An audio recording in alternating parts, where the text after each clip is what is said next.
Finally आपला T V लावून झालेलं होतं. सकाळी 7:30 वाजता मी इकडं ब्लाऊज शिवायला घेतलेलं होतं राहिलेलं, आणि टी व्हीवरती मस्त श्लोक लावले होते. मी श्लोक कधीचे लावले होते तुम्ही लक्ष केलं का?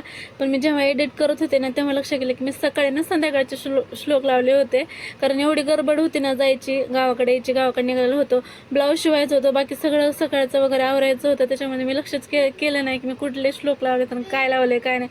तर फायनली आम्ही निघालेलो होतो गावाकडे. झाली पेट्रोल वगैरे टाकलं गाडीमध्ये, आणि गावाकडे नंतर मॅडमला खायचे तर शेवग्याच्या शेंगा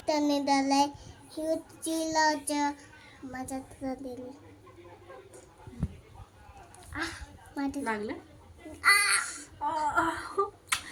तर शेंगा चिरते वेळेस ना बोटाला इतकं लागलं होतं ना, तर रक्त म्हणजे दिसायला तर थोडंसं दिसत होतं पण रक्त भरपूर निघालेलं होतं.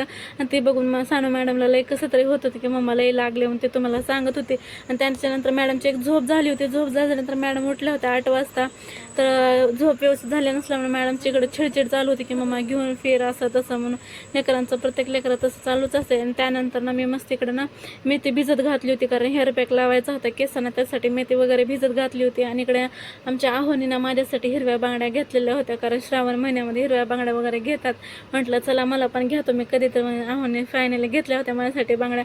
आणि मॅडम इकडे शेवटी कशा तरी त्यांना झोपी घातलेलं होतं. तर असं काही होतं आजचा दिवस. तर कसा वाटला, आवडला असेल तर नक्कीच लाईक आणि सबस्क्राईब करा. तर चलो बाय.